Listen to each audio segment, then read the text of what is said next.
moving the wastewater project along too. Yeah, Be no, valuable think so, yeah. information. Plus, it might also be valuable information associated with chasing a grant that might come available. Well, I think if we were to go after a grant for the actual infrastructure, having done the feasibility study would go a long way to show that we already invested. Mr. Chairman, I move that Board of Selectmen recommend to the Planning Commission that appropriate monies be spent for the feasibility study, and what was the program called? Community Development Fund. But the study itself, the Oh, feasibility. feasibility study for the commercial values on the 28 sewers and stuff. Okay. Did you- Second. I don't think she heard you, Heidi. Heidi, you're talking very softly. Yeah. Could you repeat it for? Feasibility study for the installation of sewer on Route 28. The value of commercial The property. value of the commercial properties when it's installed. I said it much more eloquently the first time, and it was that And flash feasibility study brilliant, to determine the right down. the valuation of commercial property on Route 28 in relation to the installation of sewage. Take longer to write down I the know. title than to do the study, I think. Oh, do we vote? Yeah, we haven't voted yet. There's motion, do we have second? Further discussion? Hearing none, all in favor? Aye. Aye. Opposed? Unanimous. Heidi, can you clear up one thing for me in terms of, maybe it's me, but in terms of the election for CPC? Yes. There's 2 current members. I thought the joint appointment that we made, that position was also up for election this year? Yes, it is. Yes, Oh, it is? it is. Oh, and I thought, I may I- have read an article though, because I me saw too. it named different than Yeah. the gentleman we had appointed to that position. Was it Mills? Mills? Yeah, That was, yes. his name wasn't Has mentioned. not pulled papers, right? No, Daniel did pull. He pulled it that day, he pulled it the I next thought he day. had pulled that day, but the article I read in the transcript of last week had a name that was different It than was that. different, right. Oh, there's Daniel pulled papers, Neil Rooney pulled papers, and there was a new Lynn Kelly. Lynn Kelly. That was the name. I didn't see Daniel Mills, though. I Right, saw yeah. Warren. Matt It was Harder, Warren. Yeah, okay, Right. so I read the same. because he had already pulled it, evidently, it didn't get reported. Kelly pulled papers for the full, regular 3-year term. Mr. Mills is the only one that has pulled papers for the 2-year Unexpired. unexpired term. So we have now one person running for the 2-year unexpired term, which is Mr. Mills, who currently holds the seat as an appointed member. And 3 people have pulled papers for 2 full terms, 2 3-year terms. So Mr. Mills' appointment, if no one else Alright. jumps on that bandwagon. All right, that clears it up. Thank you, everyone, for the I was in the same contribution. place. Clearing I was up the same fog in place my as you, head. Sean. Anything else for Heidi? Okay, thank you. Thank you. Thank Have a you. good Thank you, night. Heidi. Mrs. Minton? Were we told no, What? were we told no PowerPoint presentations, or was that just for that Saturday? It was just for that one. Just for that one? I think on Saturday, there was no objection to it either, as far as I know. Right. Okay, we got some type of word not to allow those. Yeah, who gave you that? Pictures are always important. I think the word was, Joe, that we didn't want to spend an hour On that, to all right. Just in case Somebody- somebody asks me tomorrow why they couldn't do it. listen to the police. Photos from 1930. Okay, Helena. Just for the budget page. I told you. 27. Very brief. 27. Very brief. Greg, excuse me, Helena, just for a second. We have not done the warrant yet. And Barbara is sitting here, and I didn't want to move forward with it because I have an issue with one of the articles. I thought it needed discussion. Very good. And that's, 18A versus 18, based on information that I received, that I didn't know when we discussed the article the first time.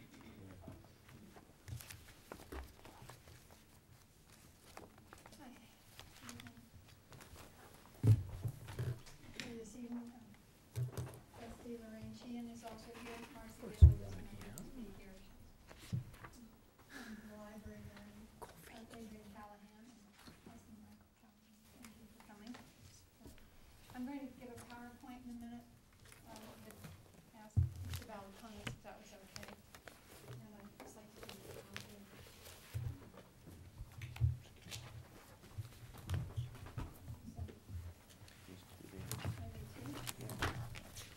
Thank you, Helene. I'd like to give you a bookmark about North Reading Reads too, because we're right in the middle. Beautiful. You know, do Yes. you? Thank you, Helena.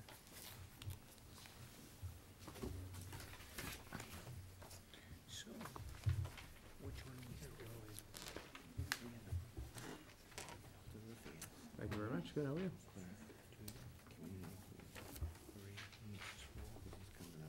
Thank you. And Martin's not gonna be here tonight. They said to put him on Just next thought week. Martin will be able to limp in next week. Wow.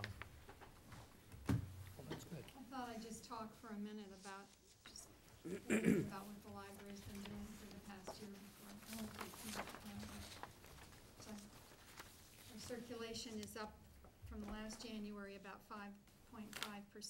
The year before it was 12%, but, it's still up quite high.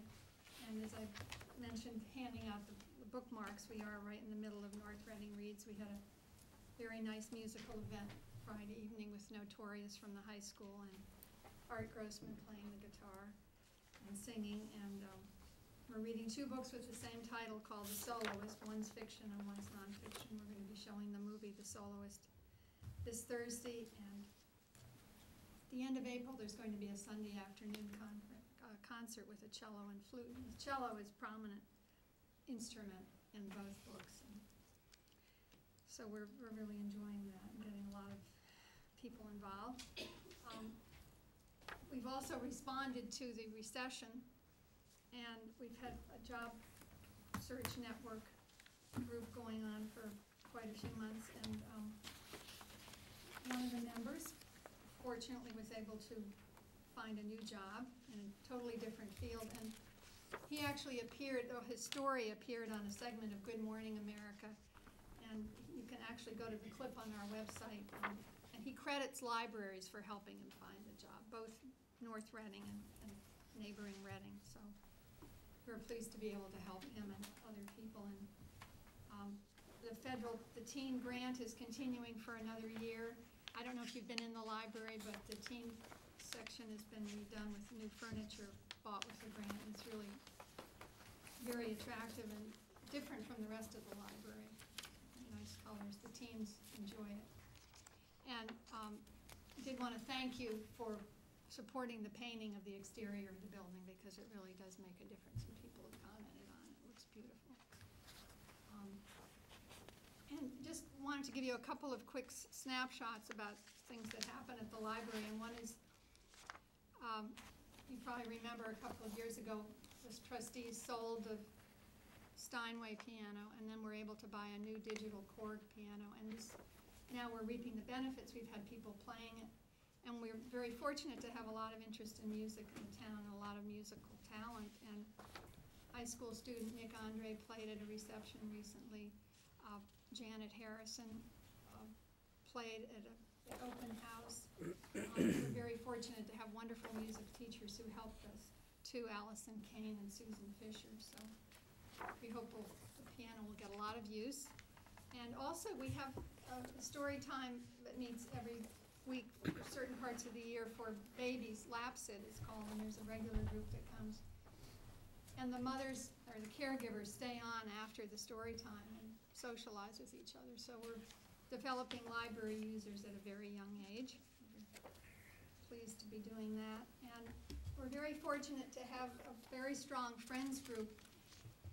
And you may notice just when you come by the library in the parking lot, there's a new partnership that the Friends have. This is related to their book sale with a company called Big Hearted Books, and people are going to be putting donations now in a box outside. And you'll hear more about that, but if you see it there and you wonder what it is, it's a new venture for the Friends. It's a different way to have a book sale.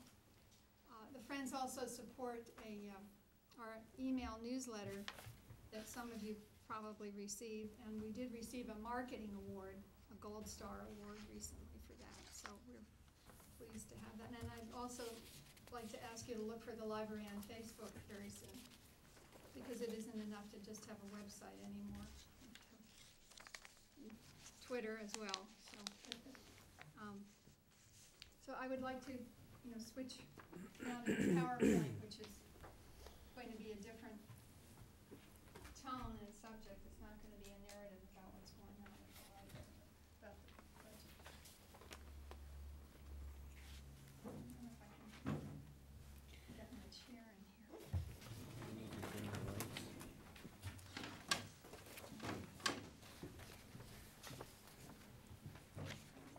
Jean set it up, but,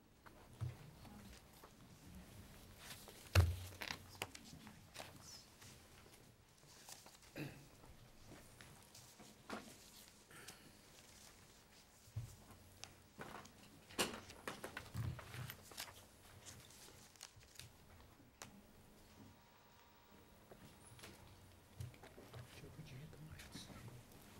Just half the room. as far as that.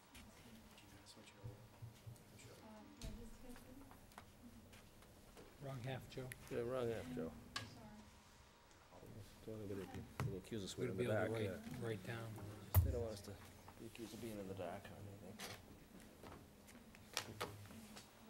Right, we need your password obviously to get in, or is it, can we bypass it and just cancel?